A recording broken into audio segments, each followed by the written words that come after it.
Something hit John Bell so hard in the night that the sound woke his entire household, and when they lit the candle, nothing was there. Not an animal. Not a person. Nothing, and it kept coming back, for years, until John Bell was dead. What you are about to hear are not campfire stories. These are 3 cases, documented by newspapers, investigated by named witnesses, and studied by researchers over more than a century, that official investigators reported they could not fully explain. The Bell Witch of Tennessee. The Amherst Mystery of Nova Scotia. The Borley Rectory haunting of England. 3 countries. 3 centuries. 3 cases that refuse to close. This is a premium dark history documentary. Every fact will be sourced. Every claim will be labeled fact, report, testimony, or legend. You decide what it means. Before we begin, a note on scale. These 3 cases span nearly 200 years of documented reports and together generated more named eyewitness accounts than almost any other ghost cases in history. We begin in the dark of rural Tennessee, in a time when a man's word was his bond, and when John Bell swore something was attacking his family, his neighbors believed him. Chapter 1: The Bell Witch of Tennessee. 1817, the farm of John Bell, Adams, Robertson County, Tennessee. Population: sparse. Superstition: high. And something, by every account that survives, had decided to move in. John Bell was, by all historical accounts, a respectable man, a church elder, a landowner, a father of 9 children. The Bell family had farmed their land since 1804. Nothing in their recorded history suggested instability or deception. According to the earliest surviving accounts, primarily the memoir written by John Bell's son, Richard Williams Bell, in 1846, titled Our Family Trouble, the disturbances began in 1817 with sounds, chains dragging, stones hitting the exterior of the house, knocking on the walls and ceiling. Richard Bell wrote that his father initially said nothing outside the family, fearing ridicule. But the sounds escalated. According to his account, family members began to feel their bed covers yanked from them in the night, and heard what sounded like a girl being choked or slapped in the darkness. By 1818, John Bell had confided in his closest neighbor, James Johnson, who visited the farm and reportedly witnessed the phenomena himself. Johnson, described in period accounts as a serious and religious man, allegedly said, "I never saw its like, and it's beyond my power to explain." Word spread. The Bell Witch, a term that appears to have been applied by the community, not the family, became the subject of local fascination. Visitors came from neighboring counties to spend nights at the Bell farm and attempt to document what they experienced. According to historical estimates based on surviving letters and the Bell family memoir, the disturbances were reported consistently over a period of approximately 4 years, with the most severe activity concentrated between 1818 and 1820. Here is where the Bell Witch case crosses from strange into genuinely difficult to dismiss. The entity, by multiple reported accounts, developed a voice. According to the Bell family memoir and several corroborating letters that have survived, visitors reported hearing a disembodied voice that quoted scripture, knew the names of strangers, and could, reportedly, converse. The most extraordinary claimed visitor to the Bell farm was, by legend and some period documentation, Andrew Jackson, the future 7th President of the United States. The account states that Jackson traveled to the Bell farm around 1819 with a group of companions, intending to debunk the reports. According to the Bell family account, and it must be noted, this specific incident is reported only in Bell family sources and has not been independently verified from Jackson's own records. Jackson's wagon reportedly stopped dead on the road to the Bell farm despite the horses pulling normally, and the group experienced phenomena overnight that sent at least one companion fleeing the house. Historians note that the Jackson visit appears only in Bell family accounts and should be classified as reported family tradition rather than verified historical fact. However, what is documented is that the Bell family disturbances were reported widely enough that they appear in multiple independent letters and diaries from Robertson County residents of the period.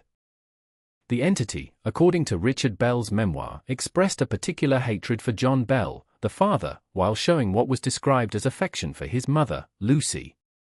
John Bell's health reportedly declined sharply through 1820.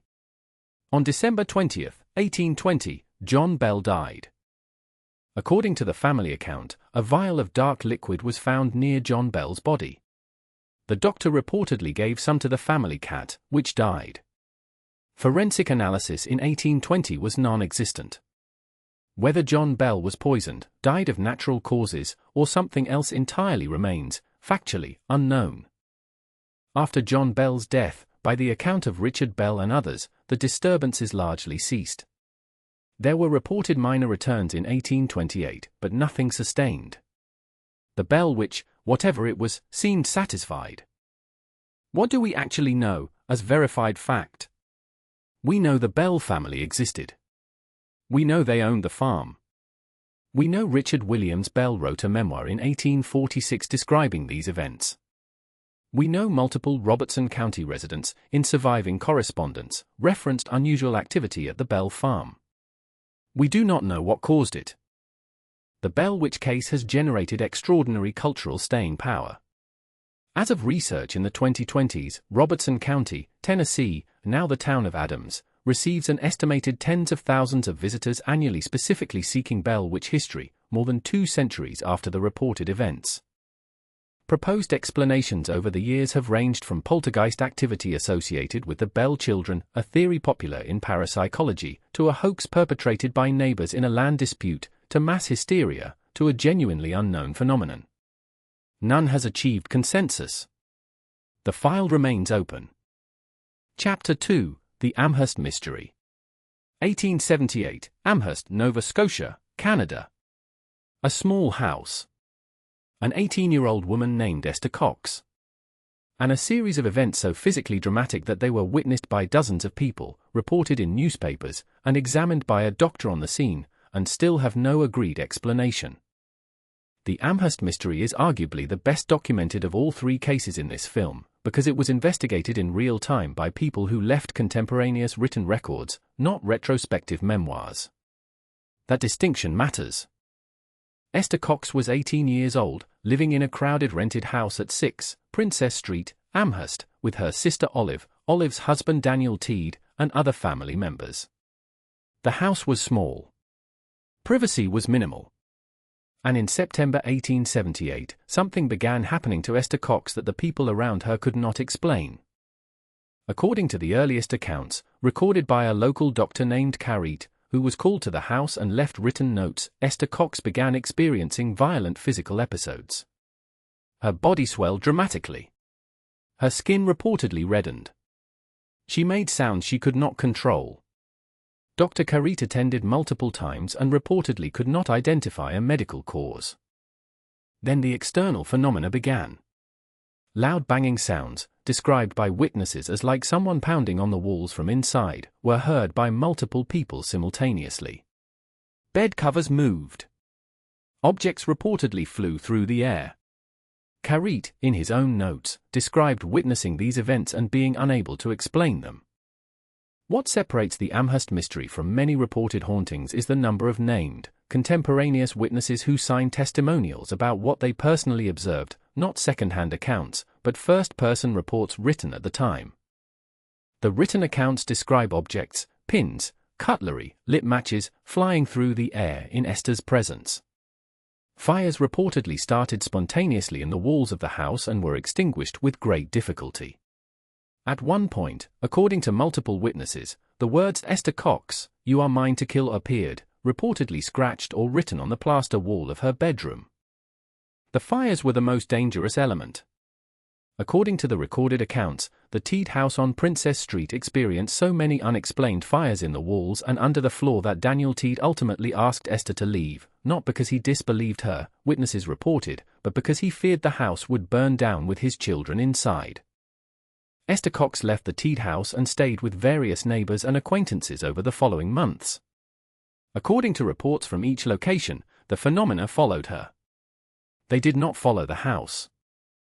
In 1879, a man named Walter Hubble, a professional actor by trade, arrived in Amherst specifically to investigate Esther Cox and the phenomena surrounding her. He lived in the Teed house for a period, witnessed phenomena he described as impossible to fake, and took detailed notes. Hubble's 1888 book, The Great Amherst Mystery is the primary long-form source for this case. It must be noted that Hubble was a professional showman, that he later took Esther Cox on a paid tour of Nova Scotia to exhibit her to paying audiences, and that his financial interest in the story creates a legitimate credibility question about his written account. However, and this is crucial, Hubble was not the only witness. Dr. Carrete's independent notes, letters from neighbors, and newspaper coverage from the period corroborate the core claim that something physically unusual was occurring around Esther Cox, witnessed by multiple unconnected people who reported it consistently. The Amherst mystery ultimately ended without explanation. Esther Cox was later charged and briefly jailed, not for anything related to the supernatural, but for reportedly setting fire to a farmer's barn in 1879, a charge that adds a deeply complicated layer to the entire case. After her release, the phenomena reportedly ceased. Esther Cox lived a quiet life thereafter, married twice, and died in 1912. She never, according to surviving accounts, offered a coherent explanation for what had happened to her in 1878 and 1879. Researchers who have examined the Amherst case since the 20th century have proposed various explanations, none of which has achieved consensus among historians, psychologists, or parapsychologists. What remains genuinely unresolved in the Amherst case is the sheer number of independent people who reported witnessing the same phenomena at the same time, in the same location, without apparent coordination or motive for fabrication.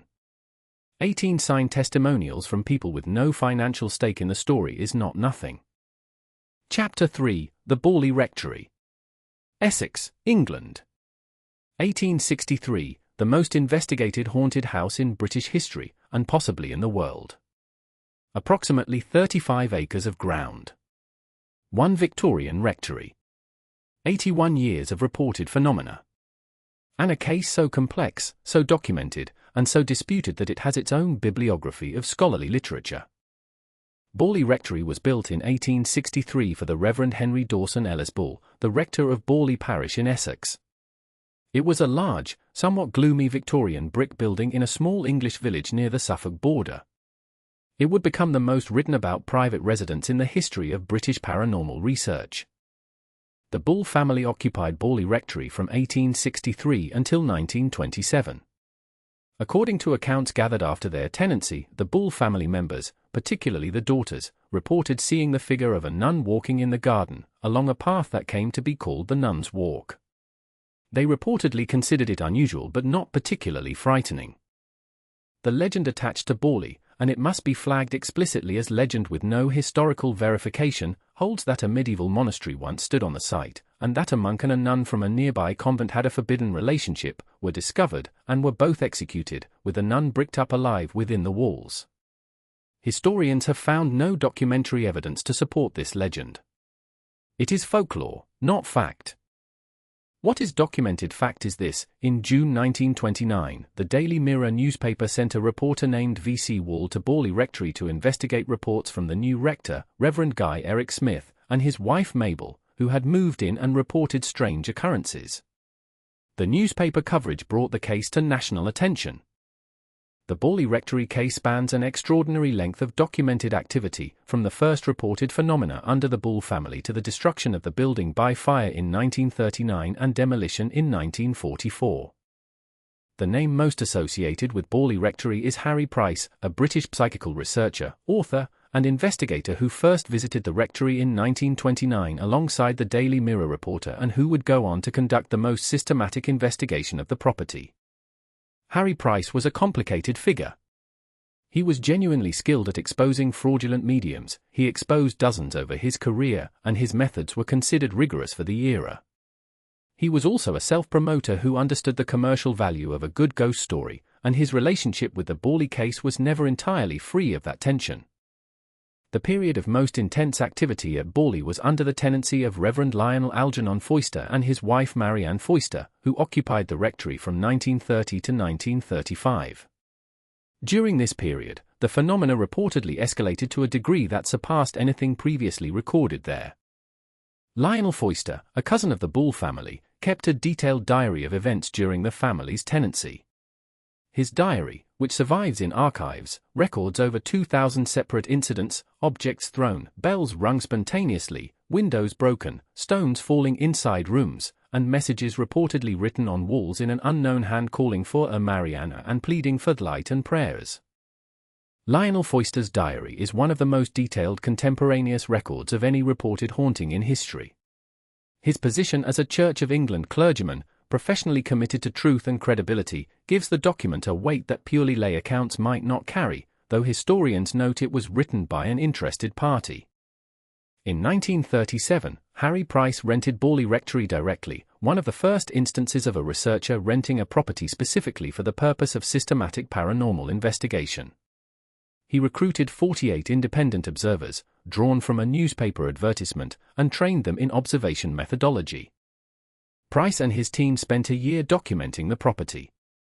Their findings, published in his 1940 book The Most Haunted House in England, described continued phenomena: temperature drops in specific rooms, unexplained odors, objects moving, sounds of footsteps, and the persistent visual reports of figures in the garden. On February 27, 1939, Borley Rectory burned down. A new owner, Captain W. H. Gregson, reported that a lamp fell over spontaneously and started the fire. According to people who witnessed the fire, figures were seen at upper windows of the burning building in areas that were already confirmed empty. These reports remain unverified but are documented in period newspaper accounts. But the fire did not end the Borley story. In 1943, excavations in the cellar of the ruins by Harry Price and Associates reportedly uncovered fragments of a human jaw and skull, along with a religious medallion. Price suggested these might be the remains of the legendary murdered nun. Forensic analysis at the time was inconclusive about age, gender, and cause of death. Harry Price died in 1948 before he could publish a full final analysis. After his death, investigators from the Society for Psychical Research reviewed his records and published a critical report in 1956, authored by Eric Dingwall, Kathleen Goldney, and Trevor Hall, which accused Price of exaggerating evidence and potentially fabricating some incidents. That 1956 report, titled The Haunting of Borley Rectory, a critical survey of the evidence, remains one of the most thorough post-mortem analyses of any ghost case in history. Its conclusion, that Price's personal involvement compromised the investigation's integrity, and that many incidents could be explained by natural causes or deliberate staging. However, and this is where Borley remains genuinely unresolved, the 1956 report addressed Price's methods, but it could not account for all of the independent witnesses. The Foyster Diary. The Bull family accounts. The reports from the 48 independent observers recruited by newspaper advertisement. Not all of these people were connected to Harry Price. Not all of them had reason to fabricate.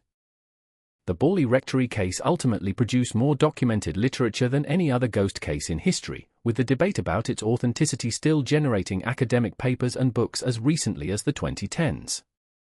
What the Borley case ultimately demonstrates is the difficulty of investigating claimed paranormal phenomena over time. Evidence degrades, witnesses die, investigators develop interests in outcomes, and the line between what was genuinely reported and what was embellished becomes increasingly hard to find. The verdict: what do these three cases share? Across 3 countries, across nearly 2 centuries, across vastly different social and cultural contexts, the Bell Witch, the Amherst Mystery, and the Borley Rectory haunting share a set of structural similarities that researchers have noted repeatedly. When these 3 cases are placed side by side and compared structurally, the parallels are striking enough that researchers have used them as a comparative framework for studying reported poltergeist and haunting phenomena more broadly. The absence of a central young woman in the Bell case is notable. Most poltergeist-adjacent cases in parapsychology literature center on adolescents or young adults under stress. The Bell case centers on a patriarch. That anomaly alone has kept it a subject of debate in academic parapsychology for decades. The Amherst case most closely fits what 20th-century parapsychologists came to call the poltergeist profile, a young person, under stress, at the center of physical phenomena that multiple independent witnesses report. Dr. Ian Stevenson of the University of Virginia, who studied poltergeist cases scientifically in the 1970s, cited the Amherst case as one of the strongest historical examples in the literature. The Borley case is the most contested of the three, primarily because of the Harry Price problem. Price's documented tendency toward sensationalism means that any evidence he personally gathered must be treated with extreme caution. What makes Borley persist is the independent corroboration that predates and exists alongside Price's involvement. None of these three cases, not one, has been conclusively closed. No one has produced a universally accepted prosaic explanation for all reported phenomena across all witnesses in any of the three. That does not mean the phenomena were supernatural. It means the evidence, as it survives, is genuinely unresolved. In 1817, something made the Bell family afraid enough to confide in neighbors, at great social risk in a close-knit religious community. In 1878, a doctor arrived at a house in Nova Scotia and wrote notes he could not explain. In 1863, and for the next 81 years, a long chain of completely unconnected people in Essex, England, reported the same things in the same place, and none of them knew enough to agree on what it meant.